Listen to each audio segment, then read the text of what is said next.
बिस्मिल्लाहिर्रहमानिर्रहीम। अस्सलाम वालेकुम। उर्दू कहानी मरकज़ पर आप सबको खुश आमदीद।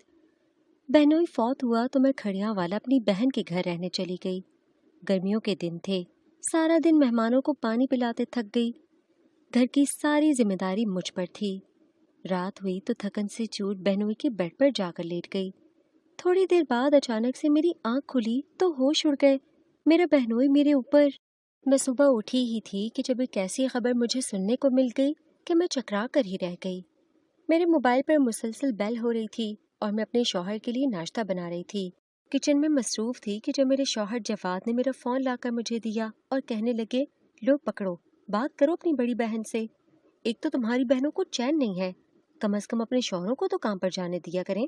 पूरा दिन बस कभी किसी एक का फ़ोन आ रहा है तो कभी किसी दूसरे का। मैंने जवाद को आंखें निकाल के देखा था। फ्राई अंडे और ब्रेड की प्लेट उनके हाथ में थमा दी। मैंने कहा, आप जाए नाश्ता करें, मैं चाय लाती हूँ। मैं हैरान थी कि आपा ने तो कभी भी सुबह सवेरे फ़ोन नहीं किया था। हमेशा शाम में हमारी बात होती थी और आजकल तो वैसे भी बहुत मसरूफ़ थीं।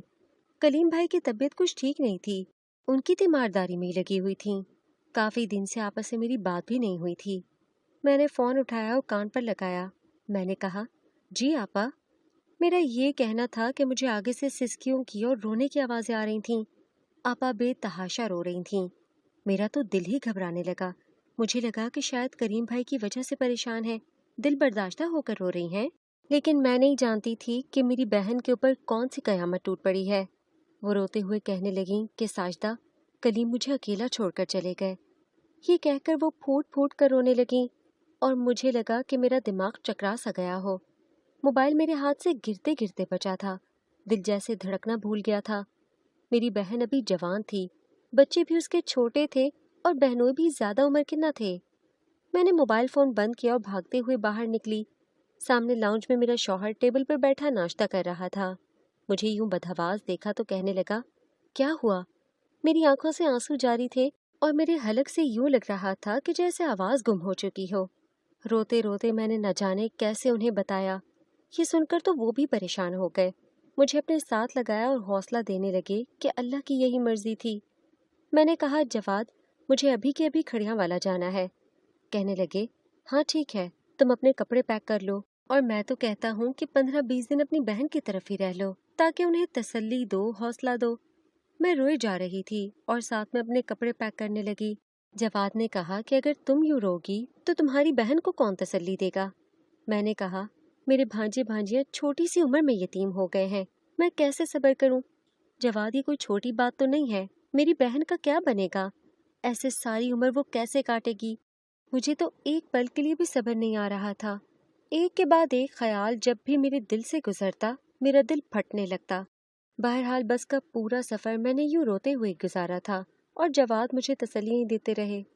जब मैं आपा के घर पहुंची तो आपा बिल्कुल गुमसुम एक कोने में बैठी थीं। अम्मी और बहनें रोई जा रही थीं। मैं तसल्ली दे रही थी, लेकिन वो तो पत्थर की मूरत बनी हुई थी। मेरी भांजी और भांजे रोए जा रहे थे। करीम भाई की मैयत सामने रखी थी और मैं भी आपा के साथ लगकर फूट फूट कर रोने लगी। कहने लगी कि सब्र करें। आपा ने कोई जवाब न दिया, बस एकटक कलीम भाई को देखे जा रही थीं, जैसे उन्हें अपनी आंखों में बसाने की कोशिश कर रही हों, क्योंकि दोबारा तो उन्हें देख नहीं सकती थीं। कुछ देर बाद ही मेरी आपा का बड़ा बेटा, जो कि सिर्फ 15 साल का था, घर के अंदर दाखिल हुआ। कहने लगा, अम्मी, अब्बू से बातें कर लें, 10 मिनट तक मैयत को ले जाना है। उसकी आंखों में भी आंसू थे। आपा उठी और करीम भाई की मैयत के पास बैठ गईं। करीम, सुन रहे हो अपने बेटे की बातें? ये क्या कह रहा है मुझसे? अब्बू से 10 मिनट बात करने का कह रहा है। क्या 10 मिनट में सारी बातें हो जाती हैं? क्या 10 मिनट काफी होते हैं उम्र भर की बातों के लिए? मत जाओ मुझे छोड़कर। मेरी बातें 10 मिनट की नहीं हैं, उम्र भर की हैं। मैं कैसे तुम्हारे बगैर रह सकती हूँ? कोई आपा की बातों ने तो हमारे दिलों को चीर कर रख दिया था। बड़ी मुश्किल से हमने आपा को संभाला था। जैसे ही मैयत को उठाया गया, आपा गश खाकर गिर पड़ी थीं, बेहोश हो गई थीं। बच्चे अलग रो रो कर बेहाल हो रहे थे। आपा के 3 बच्चे थे, 2 बेटे और सबसे छोटी बेटी बस 5 बरस की थी। बड़ा बेटा 15 साल का और दूसरा 10 साल का। आपा को होश ही नहीं आ रहा था। शाम तक उन्हें होश आया तो जबरदस्ती दूध लेकर मैं उनके मुंह में डालने लगी। वो कहने लगी, साजदा, तुम तो जानती हो कलीम मुझसे कितनी मोहब्बत करते थे। कहते थे कि एक ही कब्र में दोनों जाएंगे, और देखो तो अपनी बात के कितने कच्चे निकले, मुझसे पहले ही चले गए। फिर कहने लगी, मुझे लगता था कि अगर कलीम को कभी कुछ हुआ तो मैं उससे पहले मर जाऊंगी, मेरा सांस रुक जाएगा, दम घुट जाएगा, कलीम के बगैर मैं एक लम्हा नहीं जी पाऊंगी। लेकिन देखो, चंद घंटे हो गए उन्हें सुपुर्द खाक किए हुए, और मैं अब तक सांस ले रही हूँ। मैंने आपा के बहते आंसुओं को साफ किया। आंसू तो मेरे भी बह रहे थे। वाकई मेरी बहन और बहनोई में बहुत मोहब्बत थी। कलीम भाई हमारे कजन थे और बचपन से ही मेरी आपा उनकी मंगेतर थीं, इसलिए मोहब्बत का हो जाना एक फितरी सी बात थी। शादी के बाद जिस तरह की मोहब्बत इन दोनों के बीच में थी, हम उन्हें लैला मजनू कहा करते थे। मैंने कहा, आपा आप अपने आप को संभालें, आप ही ऐसी बातें करेंगी तो फिर बच्चों का क्या होगा? कलीम भाई तो जा चुके हैं, अब आप ही बच्चों के लिए माँ भी हैं और बाप भी। कलीम भाई की 4-5 दुकानें थीं जो किराए पर चढ़ाई गई थीं।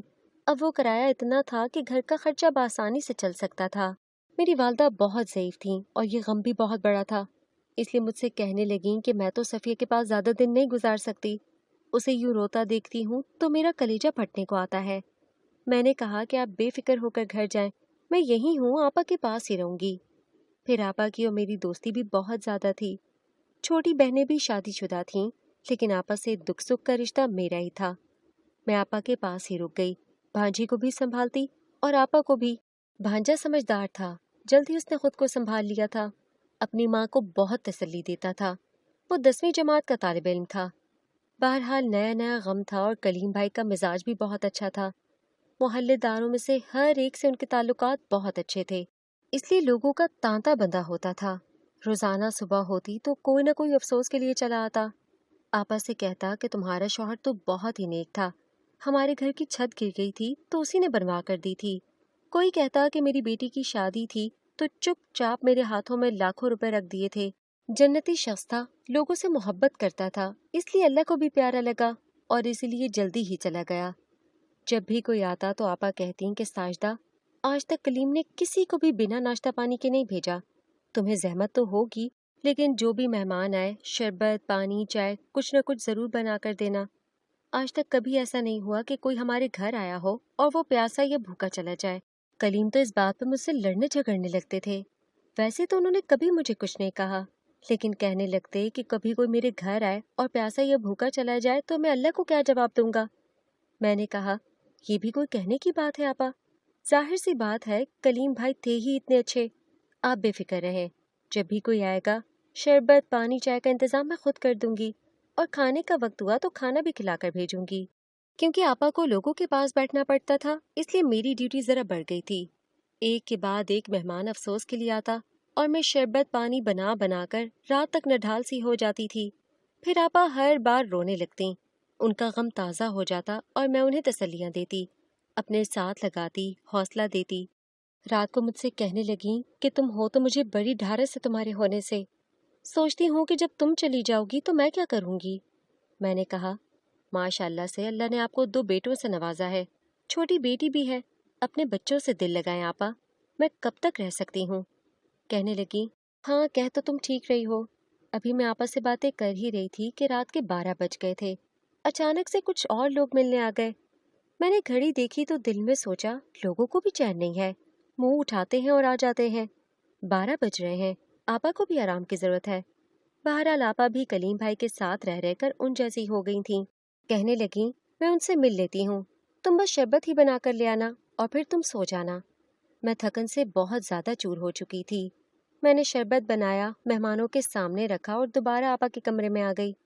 आपा को आने में तो जाहिर है 1 घंटा 1.5 लग जाना था, लेकिन मेरी आंखें नींद से बंद हो रही थीं। मैं कलीम भाई के बेड पर लेटी और सो गई। अभी मुझे सोए शायद 15 या 20 मिनट ही हुए होंगे कि जब मुझे लगा कि किसी ने मुझे बाजू से पकड़कर खींच कर झंझोड़ा हो। एकदम मैंने नींद से भरी आंखें बमुश्किल खोलीं। जैसे ही मैंने ऊपर देखा तो मेरे होश उड़कर रह गए। मैं तो सांस लेना तक भूल गई थी। कलीम भाई ऊपर। मेरा दिमाग काम करना छोड़ गया था। मैं बावली सी हो गई। जो कुछ मैंने देखा था, जो कुछ मेरे साथ हुआ था, वो एक नामुमकिन सी बात थी। मैं जिससे भी कहती कि मैंने कलीम भाई को कमरे में देखा, सब मुझे पागल समझ रहे थे। यहाँ तक कि मेरी सगी आपा भी कहने लगी, साजदा ठीक है, तुम्हें अपने कलीम भाई भाइयों की तरह अजीज थे, लेकिन एक हकीकत से तुम कैसे मुंह मोड़ सकती हो। کب سے تم مجھے سمجھا رہی ہو کہ میں حقیقت کو قبول کر لوں اور خود؟ میں نے کہا، خدا کی قسم آپا، میں نے کلیم بھائی کو خود دیکھا ہے، اپنی آنکھوں سے دیکھا ہے۔ آپ کو میری بات پر یقین کیوں نہیں آ رہا؟ آپا میری شکل کی طرف دیکھنے لگیں، جیسے میری عقل پر انہیں شبہ ہو رہا ہو۔ ان کے پاس بیٹھی خواتین میں سے ایک نے کہا کہ شاید کلیم کی روح آئی ہو۔ پھر وہ عورت کہنے لگی کہ میں نے سنا ہے کہ جب کوئی انسان فوت ہو جاتا ہے تو 3 دن تک اس کی روح گھر میں آتی ہے اور اس لیے نظر بھی آ جاتی ہے۔ مجھے یاد آنے لگا کہ میں نے بھی ایسا ہی کچھ دیکھا تھا۔ جیسے ہی میری آنکھ کھلی تو اوپر چھت پر دھواں ہی دھواں دکھائی دیا۔ اس کے بعد سفید رنگ کی شلوار قمیض میں کلیم بھائی مسکراتے ہوئے نظر آئے۔ مجھے لگا میں نے شاید کوئی خواب دیکھا ہے۔ میں نے اپنی آنکھوں کو زور زور سے مسلا کہ شاید یہ منظر آنکھوں سے غائب ہو جائے، لیکن اس کے باوجود کلیم بھائی میرے سامنے تھے۔ یہ دیکھ کر تو میری چیخیں بلند ہوئی تھیں۔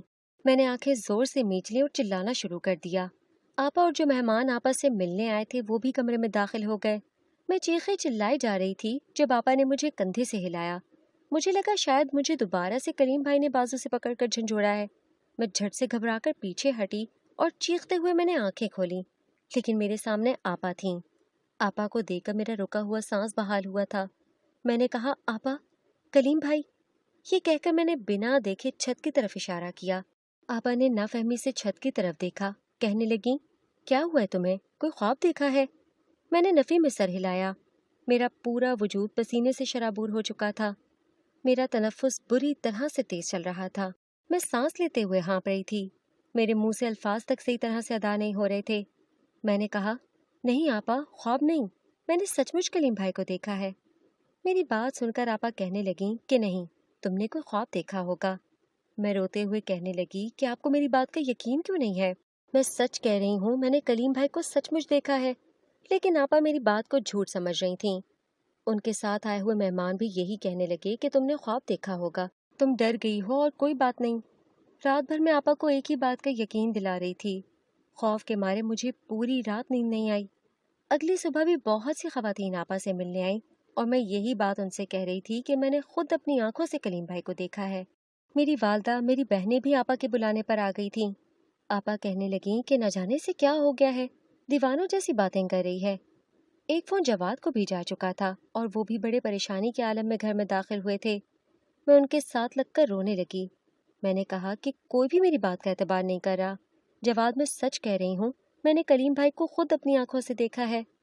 جواد مجھے قریبی ڈاکٹر کے پاس لے گئے۔ ڈاکٹر نے میری پوری بات سنی اور اسے جھوٹ سمجھ کر مجھے نیند کی گولیاں دے دیں۔ کہنے لگے، یہ بہت زیادہ ڈپریشن کا شکار ہے، شاید کئی راتوں سے سکون سے سوئی نہیں ہے، یہ دوائیں اسے دیں اور سلا دیں۔ دواؤں کے زیر اثر میں پوری رات سوتی رہی، لیکن میرا دل خوف کے مارے کانپتا رہا۔ اگلے روز جواد مجھے اپنے ساتھ لے آئے، لیکن مجھے بخار ہو گیا تھا۔ 3-4 راتیں میں بخار میں ہی پڑی رہی اور یہی کہتی رہی کہ میں نے سچ مچ کلیم بھائی کو دیکھا ہے۔ 4 دن بعد جب بخار اترا تو تب جا کر میں کچھ سنبھل گئی تھی۔ اس بات کو چند سال بیت چکے ہیں، لیکن اب بھی مجھے جب وہ منظر یاد آتا ہے تو میرا دل بری طرح سے کانپ جاتا ہے۔ میں پسینے سے شرابور ہو جاتی ہوں اور میرا تنفس پوری طرح سے چلنے لگتا ہے۔ خوف کے مارے مجھ پر لرزہ طاری ہو جاتا ہے۔ 4 سال سے میں ڈپریشن کی گولیاں کھا رہی ہوں اور اس واقعے کو بھولنے کی کوشش کرتی ہوں، لیکن ابھی بھی مجھے لگتا ہے کہ جیسے یہ واقعہ میرے لیے کل کی بات ہو۔ شاید کچھ حادثے ایسے ہوتے ہیں کہ انسان چاہ کر بھی اسے بھلا